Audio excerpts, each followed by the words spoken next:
vlog. My DMs have exploded today. Why, you ask? Okay, I know what you're thinking. What is this? Okay, very fair. It is a $6 meal deal, but it's going under a new name. Because Dan also, thank you Dan Barry, sent a photo at the actual physical Dunkin'. It says Dun King's Meal. The Dun King's Meal, $6 meal deal. It has such a great ring to it. So I would just like to say I'm already feeling joy today because this is back.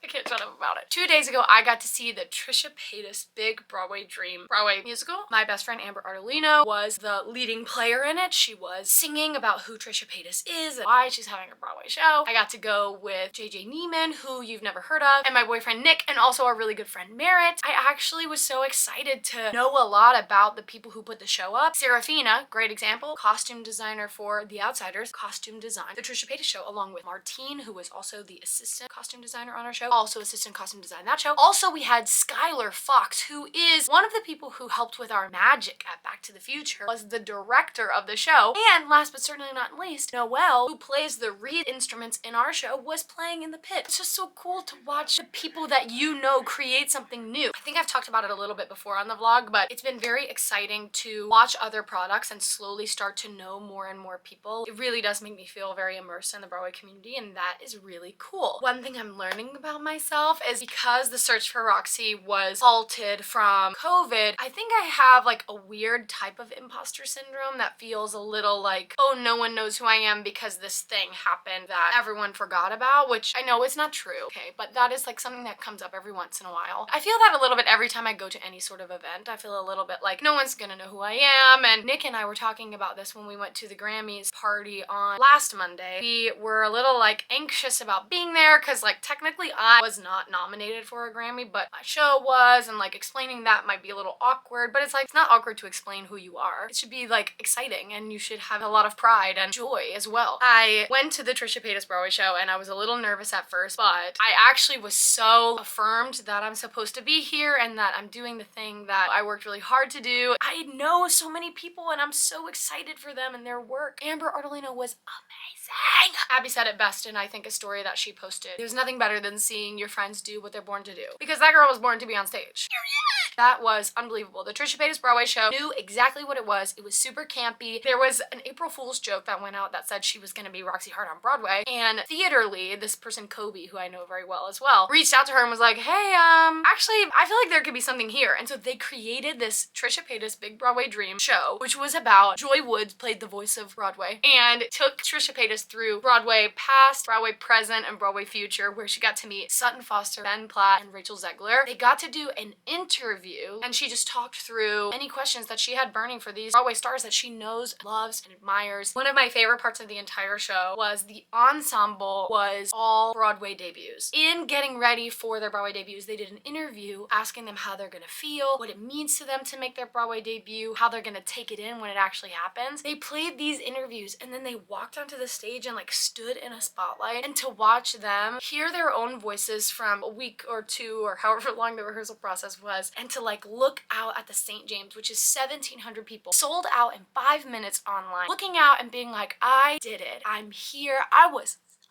It's so beautiful, it's so special. Because Broadway debuts are unforgettable, once in a lifetime, and just so, so special. And even if it's not something someone has dreamed to do for their whole life, it's an enormous accomplishment and it's something that should never be looked over. And so I was so happy and surprised in the best way that they made room for that wait in the show. I don't know if there's another way you can watch it online. They were streaming it live when it did happen, and I'm sure maybe there's a way you could purchase it to watch later, because all of the proceedings for said live stream and for all the tickets went to the Entertainment Community Fund, who you may or may not know because I gab all the time about Broadway Cares. They are two organizations that work really hard together to take care of people who are in the entertainment community in need. We're back at the Jacobs. I've got my super cutie beanie on. I went to a spa last night. I'm feeling really good that I did that, because yesterday I was not feeling great. It is cold season. It is freezing outside, mind you, and I am taking all the vitamins. I'm about to go get an emergency. I'm always masking up, not just the normal reason reason, but also the cold air can be very damaging to your lungs, to your cords. So I like to wear a mask just to protect myself even from the cold air. So if you see me at the stage or with a mask, no, because it's cold. Yeah, we are rocking, we are rolling. We are starting off this week strong with the $6 meal deal. We're back, baby, we're back. Hey, I finished the show. Now I wanted to talk to you about a bit of fan mail that I read. I asked for this person's permission to talk about it on the vlog because it's a question that I get kind of a lot or in a way, and I wanted to talk about it on here. This question is from Briar. Thank you for writing me, birthday twin. I had a quick question for you. How prominent is dancing in the industry? Because I plan on doing musical theater with my life, but I'm not the best dancer. I started dancing late, and I always feel like I'm playing catch up. It gets discouraging sometimes, I'm not going to lie. So I was wondering, do you have to be the best dancer to make it? The answer to me, in my personal professional opinion, is no. I don't think so. I think dance is important for the practice of dance, for the ability to understand your body as a performer. If you wanted to become a rockette, dance is important. If you wanted to become a ballerina, dance is important. If you wanted to become a professional backup dancer for Madonna, dance is important. If you want to do musical theater, dance is not necessary. You don't have to be the best dancer in the room. You have to be the best storyteller, or not the best. Wait, let me, you'll see what I'm saying here. The point of dance in theater is to help tell the story. If you are someone who is a very, very talented dancer, but you're not necessarily connected to why you're dancing, it's not gonna be clear to the audience members, right? You're gonna be like, oh, that's a beautiful dance piece that I'm watching. That girl has amazing extension, and that guy can do 75 turns. That person over there is really good at doing that lift. But what's the point? What is it telling us? That is the thing that I love about theater, is when dance is the vehicle for storytelling. And as someone who did start dance very young, and so dancing is something that I am more proficient in with regards to how many years I've trained in it, it doesn't necessarily mean that is the thing that got me here. What dance gave me specifically, and what I believe dance can give you, anybody who wants to do a little bit of theater here and there, or maybe pursue it as a career, is dance can give you the opportunity to understand your body better. Anytime you can get to know your instrument a little bit better, the more efficient you're going to be at telling the story. You see what I'm saying? So Briar, to answer your question, no, I don't think so. I think the more that you can use every dance class as an opportunity to learn, a chance to set a goal for yourself and attempt to get better at it, then that's a really great goal to have. But if you're someone who also is like, I don't really want to be the person who's dancing in the show, I want to be somebody who is classified yourself more as a mover, if that makes sense, then all you have to do is find a goal of like, okay, I want to figure out how to make this step feel really good in my body. I want to figure out how to make this dance feel comfortable in my body, even though I may not feel like I'm doing the dance proficiently. I want to feel like I am owning this dance. I'm putting my own personal flair. Does that make sense? That's my answer. It's a little complicated and long-winded, but I'll never forget when me and my mom got to see Kinky Boots on Broadway. My mom, we left the theater and she was so moved by the piece because it wasn't all about dance. It was about real people. It was all different colors, all different shapes and sizes, all different types of people. It was about the real life experience of these people telling the story. It wasn't about all of those people being the most talented dancers, but all of those people were dancing in that show. Ugh, it was such a beautiful show and I'm very grateful about that. Speaking of drag, me and Colton Bell are going to see Drag the Musical tonight and I'm so excited. Colton and I decided to meet together once a month to check in on our goals and see a show. So that is what we're doing. 2025, it's February. We're gonna check in about January and I'm excited and nervous. I've never done anything like this before. You're gonna come with us. Let's go.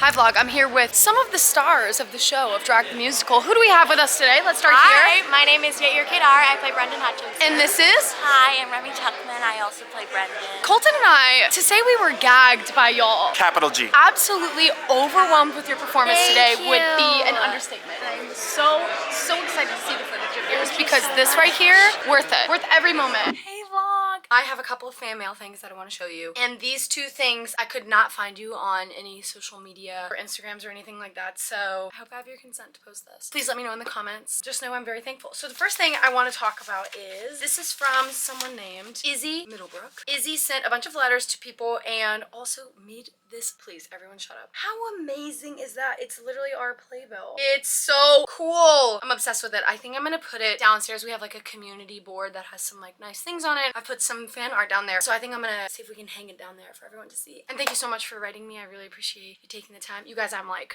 I'm going through this fan mail, so you're You heard it here first. Also, I'm really hot right now. It was supposed to be freezing cold in New York City. A lot of schools like canceled school today because it was supposed to be like freezing cold rain, snowing, and like devastating weather conditions. But it's actually fine. It's low-key like slushy outside, which if you're in an area that doesn't have snow, I'm speaking for people like myself, whenever we get like slushy, is after it snows, it kind of sticks a little bit, but it starts to melt and it gets dirty and gross and you're just like that's what it's like today. But in the matinee today, we were notified that some of the schools who were coming to see the show today canceled, which like totally fair. If you were at that house, you remember. It was so empty. It was crazy at first because we are in such a fortunate space to have not seen anything like that before in this theater for the show, but also in a beautiful way. For me personally, I felt like, wow, like we're very fortunate to have the chance to do this show to relatively sold out houses almost every time that we do the production, which is not always normal on Broadway. And it's just as powerful and it's just as impactful and it's just as important when there are less people in the audience. I think as actors, it's easy in those moments to, when you feel like you're not getting something from the audience, it's obviously a give and take. There's a giggle after a joke, there's a clap after a kick or whatever. Come in. Want to say hi? I'm vlogging. Sure. Come say hi! It's Tilly, everyone. I'm talking about how in the first show that we had today, that was like supposed to be a bunch of students that obviously they had to cancel school and they couldn't come. I was saying how I like had this kind of beautiful revelation where I was like, as an actor, it gets a little, you want to feel a give and take from the audience. And so it was like kind of jarring at first because we've never had that experience. And also I felt like excited and like, oh my gosh, it's like just as important and it's exactly the same story and it's just as impactful. It was also like so intimate and like as if, and this wasn't the case, but as if all the lights were on and we were doing it at the studio. 100%, or like we're doing it outside or something like, and I felt the audience felt that way too. Also, I'm dead. I was just showing them this too. How cool is that? Good job, Izzy. Izzy, you are very talented. Izzy ate that up. Well, it's great to talk to y'all. Come by anytime, Tilly.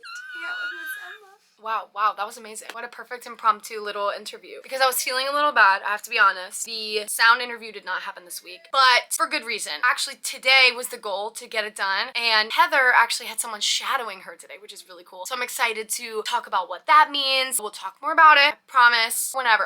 Our goal is for Saturday, so Lord willing and a creek don't rest, it will be in the next vlog. I digress. Let's talk about this for a second. This is made by someone named Meg, and again, Meg, I tried to find you, didn't really work. It's a beautiful, it does a graphic timeline of how they got introduced to the story from school, and then the story continued into the relationship with their parents, and then it moved into them actually coming to see the show, and it's like so beautifully portrayed, and I feel like I got to go on my own 3-act play reading this beautiful piece of art. Thank you so much for taking the time to make it. I know that you sent it a long time ago, so sorry it took me a while to get to it, but I really wanted to spend the time that you deserve to have on it. It is so well done. It's so beautiful. I want to show everyone my favorite portion of this, which is when you, and I believe it's your mom and grandma, yes, we're on the way to the theater. I love the way that you portrayed the crowds as you're walking through, the way that I can still see who the three of you are, but it just gets slowly blurrier and the people kind of pass by. I thought it was so beautiful, and you know what it reminded me of? A sunset. That is the second fan mail portion of this part of the video. Oh my gosh, one more thing. This right here, a fan gave it to me at the stage door a couple of days ago, and it's a bunch of messages from people on TikTok to me.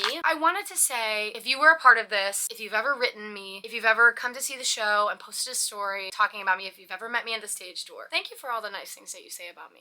Because one thing about me is I'm a words of affirmation girly, and I think not only for myself but for like our country, this has been a really long and tough month. It was giving discouraging, it was giving a little shocking, and it was tough, and it's easy in the times when you feel that leadership doesn't have your back or the people that you care about's back. It's easy to feel discouraged, and at least for me, when I'm discouraged, it's easy for the words in my head that are negative to rise to the surface to continue to bring the mood down. And so having a moment like this to read kind words from you all, it really lifted me up this month. I think it wasn't surface level, it was all things that made me feel aligned with like, why I do the vlogs, which is to be real, to be myself, and also to like make space for big feelings, to validate anybody out there who also has big feelings, as well as to share this world with people who don't have access to it regularly. That's a really big and important thing to me because I didn't have access to it. I didn't know what access to this looked like. So thank you for any affirmation that you've given me about the vlog. I feel like I always get sappy on the vlog at the very end. I was talking to Arlo. Last week it was kind of tough for me to vlog, I think, because I was just like a little what's the point-y. And that feeling is valid and I made space for that. And this and a lot of the fan mail, getting the chance to really dig into the fan mail and allowing it to just speak to me through y'all's words has lifted me up in a way that I didn't know I needed to be lifted. So thank you. If you're here today, if you're watching, thank you for being here. What a perfect segue to ask you to subscribe to my channel